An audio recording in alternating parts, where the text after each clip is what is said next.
banget maupun ibu bapak guru yang hebat-hebat banget. Oke, pada kali ini saya dan teman-teman saya akan menjelaskan bagaimana sih penerapan case based learning di sekolah dasar. Nah, sebelum masuk ke materi, izinkan saya dan teman-teman saya untuk memperkenalkan diri terlebih dahulu ya. Halo, perkenalkan nama saya Nur Rosya Hidayat dengan nomor induk mahasiswa 11076244042. Saya Salwa Zakia dengan NIM 1107624089. Perkenalkan saya Sarah Aulia dengan NIM 1107624076. Perkenalkan nama saya Zahra Radasta dengan NIM 1107624060.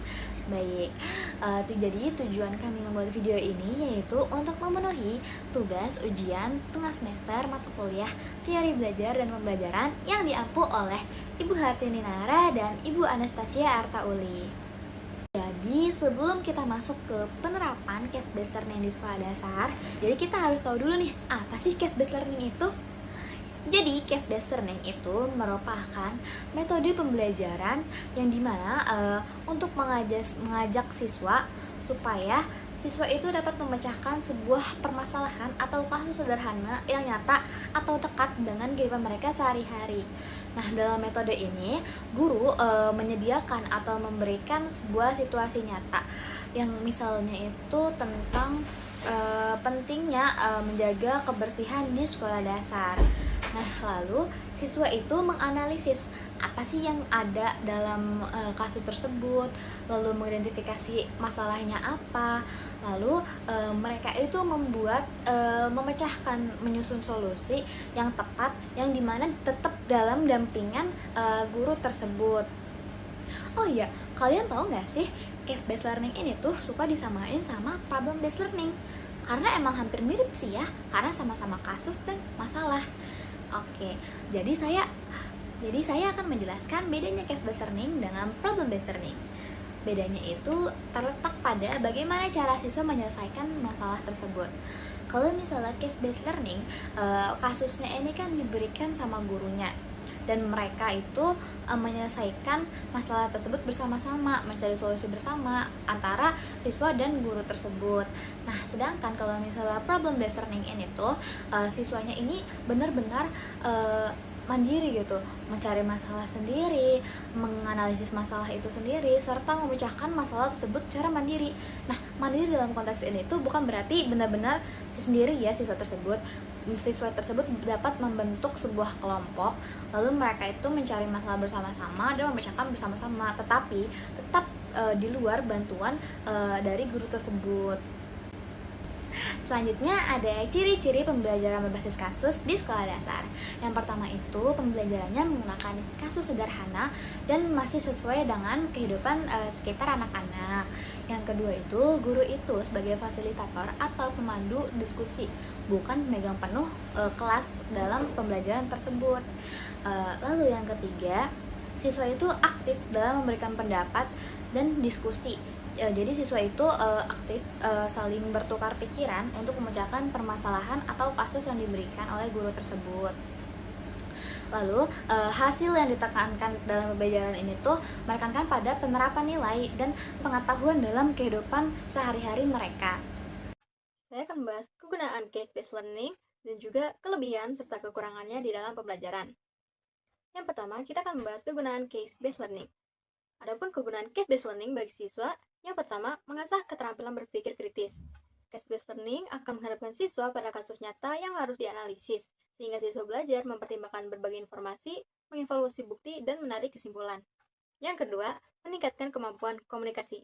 Nah, dalam case based learning ini, siswa akan diminta menyampaikan pendapat, berargumentasi, menanggapi ide teman, dan juga membuat kesimpulan bersama, sehingga akan melatih keberanian berbicara, kemampuan menyusun argumen, dan juga keterampilan mendengarkan secara aktif. Yang ketiga, meningkatkan kolaborasi. Fokus case based learning adalah menganalisis kasus yang menutup pertukaran ide antar siswa, sehingga keterampilan kerjasama mereka akan semakin terasa. Yang keempat, menghubungkan teori dengan praktik. Case based learning akan membantu siswa untuk memahami setiap konsep yang dipelajari, tidak hanya sebatas teori, tapi juga dapat diterapkan dalam situasi yang nyata. Selanjutnya, kegunaan case based learning bagi guru. Yang pertama, memfasilitasi pembelajaran aktif. Guru akan berperan sebagai pengarah diskusi dan juga fasilitator pembelajaran. Dengan memberikan kasus nyata, guru mendorong siswa untuk lebih aktif mencari informasi dan menghubungkannya dengan pengetahuan yang sudah dimiliki. Yang kedua, mengukur kemampuan siswa secara komprehensif. Nah, melalui case-based learning ini, guru akan menilai berbagai aspek kemampuan siswa seperti berpikir kritis, berkomunikasi, berkolaborasi, hingga mengambil keputusan. Selanjutnya, kita akan membahas kelebihan dan kekurangan case-based learning. Adapun kelebihan case-based learning, yang pertama, meningkatkan keterampilan analisis dan komunikasi. Nah, case-based learning ini akan membantu siswa mengembangkan kemampuan memilah data faktual, menggunakan alat analisis, dan menyampaikan hasil pemikiran mereka baik secara lisan maupun tulisan. Yang kedua, menghubungkan teori dengan praktik. Melalui case-based learning, siswa dapat melihat bagaimana konsep-konsep teori diterapkan dalam situasi konkret. Yang ketiga, membangun motivasi dan refleksi diri. Nah, dari kasus yang realistis akan mendorong keterlibatan siswa karena mereka akan merasa relevan dengan konteks sosial mereka. Dengan hal ini, case-based learning dapat menemukan motivasi intrinsik maupun ekstrinsik, sekaligus melatih siswa melakukan evaluasi diri dan refleksi kritis terhadap proses belajar yang mereka jalani. Yang keempat, mendorong integrasi pengetahuan dan praktik. Case-based learning memungkinkan siswa menggabungkan berbagai pengetahuan yang telah dimiliki dengan pengalaman baru dalam menyelesaikan kasus. Selanjutnya, kita akan membahas kekurangan case-based learning. Adapun kekurangan case-based learning yaitu yang pertama, kemandirian belajar yang lebih rendah. Karena kasus dalam case-based learning biasanya lebih terstruktur dan peran guru lebih dominan, siswa terkadang kurang terdorong untuk belajar secara mandiri. Yang kedua, tidak semua materi cocok dengan pendekatan kasus. Beberapa topik pelajaran yang membutuhkan pemahaman konsep abstrak atau cakupan materi yang sangat luas bisa sulit diajarkan dengan metode case-based learning. Yang ketiga, keterbatasan dalam mentransfer banyak informasi. Case-based learning lebih menekankan kedalaman analisis daripada keluasan materi, sehingga tidak efektif digunakan bila tujuan pembelajaran adalah penyampaian banyak informasi dalam waktu yang singkat. Yang keempat, tidak dapat memecahkan semua jenis masalah, karena case-based learning bersifat sangat kontekstual, sehingga keberhasilannya tergantung pada relevansi kasus yang dipilih dengan tujuan pembelajaran. Baik, selanjutnya saya akan menjelaskan tentang sintaks atau tahapan dari case-based learning. Tahapan dari case-based learning dimulai dari tahapan menyajikan kasus, di mana guru akan menyampaikan kasus sesuai konteks dan materi. Kemudian, siswa akan membaca dan memahami kasus tersebut. Dilanjut ke tahap menganalisis kasus, di mana siswa dibimbing untuk mengidentifikasi informasi dan merumuskan masalah yang akan diselesaikan. Kemudian berlanjut ke tahap mencari informasi mandiri, di mana siswa akan mencari data dan literatur untuk mendukung penyelesaian kasus. Kemudian berlanjut ke tahap menyelesaikan kasus, di mana siswa bekerja secara kelompok menggunakan konsep dan data untuk memecahkan masalah. Berlanjut ke tahap selanjutnya, yaitu membuat kesimpulan, di mana siswa menarik kesimpulan dan mempresentasikan hasil diskusi kelompoknya. Terakhir, di tahap memverifikasi, di mana siswa memeriksa dan memperbaiki jawaban jika diperlukan. Itulah penjelasan mengenai materi sintaks atau tahapan dari case-based learning. Sebelum lanjut ke contoh penerapan dari case-based learning ini, saya akan membahas sedikit nih mengenai keunggulan dari CBL itu sendiri. Seperti yang sudah dijelaskan oleh teman saya, salah satu keunggulan utama CBL adalah kemampuannya dalam meningkatkan pemahaman konseptual siswa melalui pendekatan berbasis kasus. Selain itu, penerapan CBL ini mampu meningkatkan kemampuan berpikir kritis siswa. Dengan menerapkan CBL, siswa dapat belajar dengan melihat hubungan antar konsep melalui kasus yang relevan dengan kehidupan mereka, sehingga pemahaman konsep itu menjadi lebih bermakna bagi siswa. Nah, selanjutnya kita akan masuk ke contoh penerapan dari case-based learning ini. Case-based learning ini mempunyai beberapa tahapan. Yang pertama, menyajikan kasus.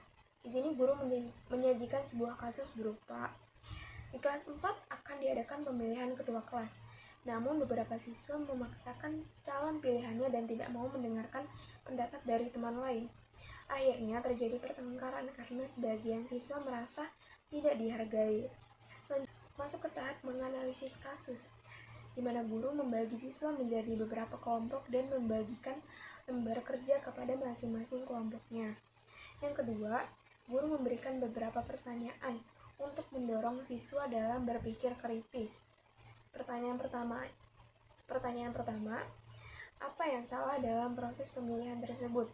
Yang kedua, apakah perilaku memaksakan kehendak sesuai dengan nilai Pancasila? Yang ketiga, bagaimana cara agar semua siswa merasa didengar dalam musyawarah? Selanjutnya masuk ke tahap mencari informasi mandiri. Di sini guru akan mengajak siswa untuk berkunjung ke perpustakaan sekolah untuk mencari sumber terkait kasus. Nah, selanjutnya masuk ke tahap menyelesaikan kasus. Di sini siswa mendiskusikan dan menuliskan beberapa solusi untuk menyelesaikan kasus tersebut di lembar kerja yang telah diberikan oleh guru. Selanjutnya masuk ke tahap membuat kesimpulan. Di sini siswa akan menarik kesimpulan dari diskusi kelompok dan mempresentasikan hasil diskusi kelompok di depan kelas. Terakhir ada memverifikasi jawaban. Di sini guru akan menegaskan hasil kesimpulan siswa, lalu meluruskan jika ada kekeliruan dan memberikan penguatan konsep. Selain yang disebutkan contoh tadi, guru pun dapat menyajikan kasus dalam bentuk video interaktif atau dengan membuat forum diskusi. Forum diskusi ini dibuat dengan secara daring, di mana siswa dapat berbagi pendapat dan berdiskusi dengan teman sebaya serta guru secara interaktif. Dan tentu saja, hal ini membutuhkan pendampingan dari wali murid.